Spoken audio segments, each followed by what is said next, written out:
All right, everyone. Apparently, there's a memo circulating in Congress of some degree of significance. I say some degree of significance because even people within the House itself are saying, "Oh, well, this needs to be released to the public," and they're doing their hashtag, release the memo thing. I would think that when multiple people in Congress think that something needs to be disclosed to the American people, it must be damn concerning. Usually they don't want to disclose anything. They're like a group of cool kids at college who get drunk and snort coke together and don't want to give the time of day to the little people, the peons down that they consider below them and look down their noses. That's how Congress often functions. There are relatively few people in Congress that really the national audience has any significant degree of respect for. You might think of Rand Paul or something. Other than that, you're fooling yourself. Nobody's popular. It boils down to a total partisan shit show, or else nobody likes him, and it's a mystery how they even get reelected. Like, even a lot of Republicans hate John McCain. It's just that he happens to have a small majority of Arizonans to vote him back into office. And he's stubbornly clinging to life, which is at this point is more surprising every single day, because he's been demented for years. But then we look at the FISA memo. It's taken off worldwide. People want disclosure on this. The funny thing is, though, this happens right after the Senate votes for it. Now, this may be an attempt to get Trump to slap it down. That would be great. I totally oppose the FISA system. It is unconstitutional.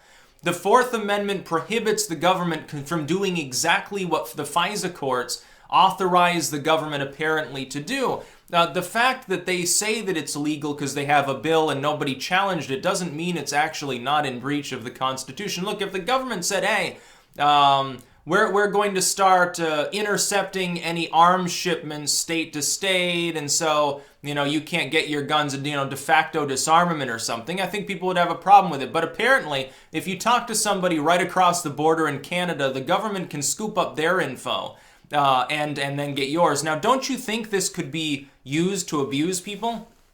In today's world, with the internet especially, most people have talked to others that are outside of the U.S. So you're telling me that the FISA court can simply blanket authorize all foreign communication to be spied on, so that literally every American's communication is being regularly spied on. Now, that's kind of exactly the point of the right to privacy and exactly what it was trying to ban.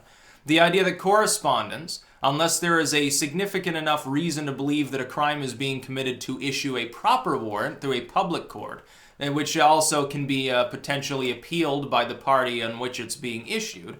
That has to be, unless it's some secret investigation for a compelling reason, the courts should make it fairly evident that surveillance is going on and limit it as much as possible. The idea was that exactly what the FISA courts are doing was banned. That's exactly the point. The point of the right to privacy isn't to protect mundane communication. It's potentially more so to protect people from being oppressed or punished by the government for having a certain political affiliation, for having a certain religious belief, for having some social ideology that might cause them to be targeted by local, state, or federal authorities. That's exactly the point of the right to privacy within the Constitution. It's not to protect someone who's talking to someone in Mexico about how much they love hot dogs. They don't care. It wouldn't matter if you did scoop that communication up. No, it's about confidential material that a person wishes to keep personal. Why exactly have we gotten to the point where so many people think that the government is benevolent enough to look through people's information and not misuse it? That's exactly anathema to the reigning concept of government in the entire civilized world for hundreds of years. We understood that it was a bad idea. We understood that government couldn't be trusted. The problem is, even if someone benevolent were looking through it at first, you've created a source of power. Power corrupts, and the next wave of people operating that same surveillance apparatus may not be benevolent. It's like Bush is basically the author of many of these programs. A lot of this starts with George W. And I would hazard a guess that most of the Democrats saying, no, we shouldn't release the memo, or this is a political ploy by Trumpites or something. I have a feeling that if this sort of memo circulated in the Bush admin, you would have definitely wanted it released. Obama comes along. He not only continues those same programs, but expands them. Now Trump comes along. So far, at least, it seems he's willing to sign FISA. Now, at first he came out and said, well, no, I'm not going to sign it.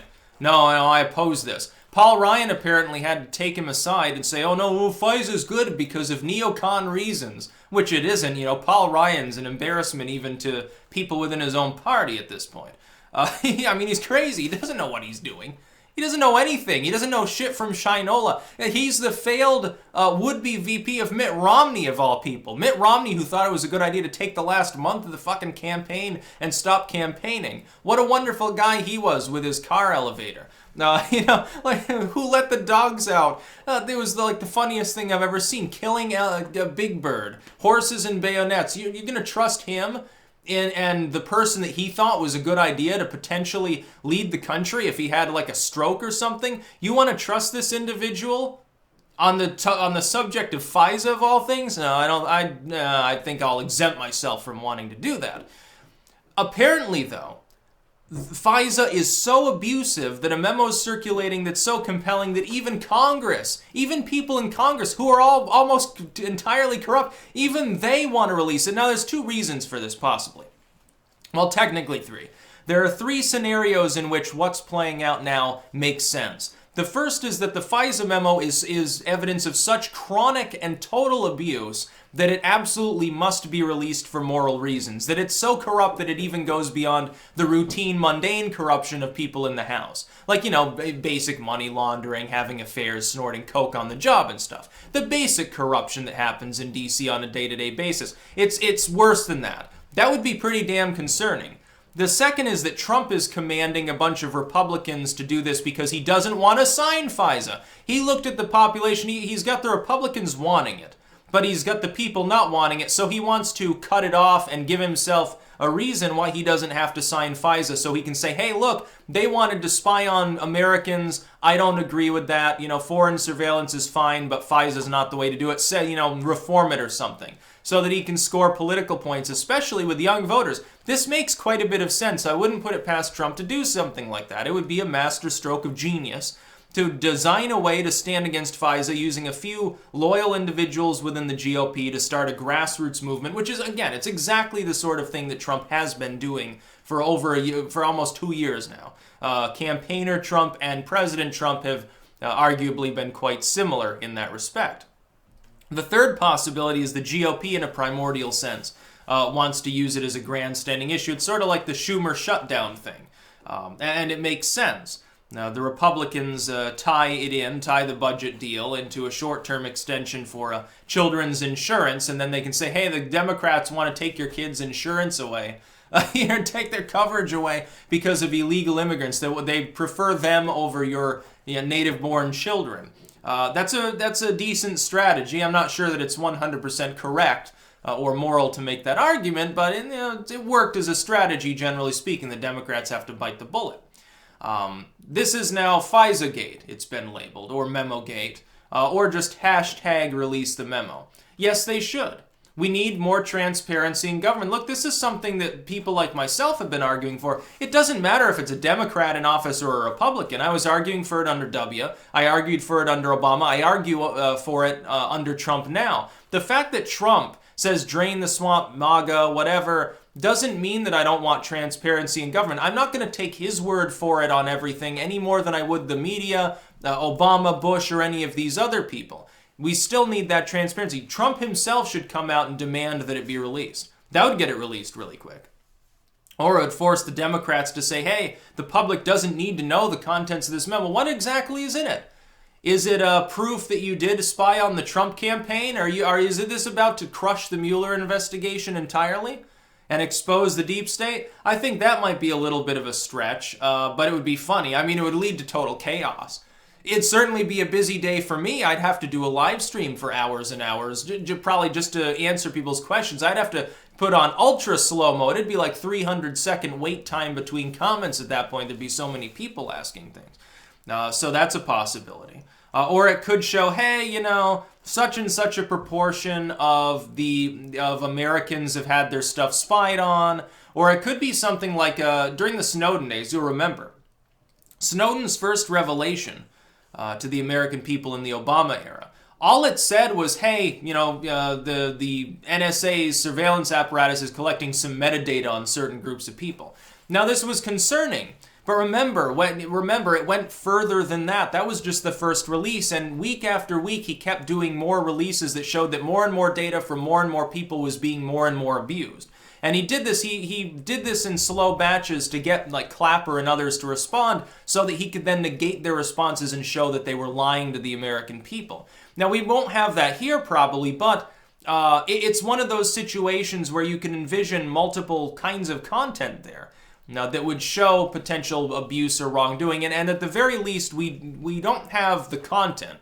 The people that are alluding to it that have seen the memo are simply saying it's abusive, it's egregious, it's significant, and it needs to be released. I'm telling you, when people who are slimy, like congressmen, are telling you that there's something that you need to know because it's slimy, either there's a political motive to it, which, is almost tangential, it doesn't really matter, or I would say, or it is highly abusive. The degree of abuse is either extreme or it's at least significant and paired with a political motive. They should release the memo to the American people and let us make the decision on whether we want FISA to continue at this point. I've argued consistently, no, it's unconstitutional. It's absolutely against the right to privacy held within the Constitution. It doesn't matter whether it's being administered by a Democrat or a Republican at that point. It's also not helpful. We've got the former head of the NSA saying that this kind of blanket surveillance isn't even helpful. It's actually a waste of time because there's too much data to sort through. It's sort of like when Google compiles things into its AI algorithms. It's ineffective. When you're trying to use counter-propaganda against some extremist group, it's not going to work. You'll probably embolden them more because now people know that you're doing that, so it's not going to have any measurable impact. It's people like us that can speak out against violence. We can make a difference. Google can't make a difference. We can make a difference. Some local PD, some local concerned citizen, some mall cop can stop the terrorist attack. The FBI can occasionally do that. The NSA doesn't. The NSA just compiles a bunch of data and then sits on it and puts it in some server somewhere. How's that keeping us safe? Why should you have access? Why should a FISA court even exist? You shouldn't be able to authorize the overriding of the Constitution, even with a pragmatic argument. And it's not pragmatism if the goals that you seek to achieve aren't being achieved. Year after year, you stop nothing. You cause no positive effect, so why even bother? That's about all. Peace out.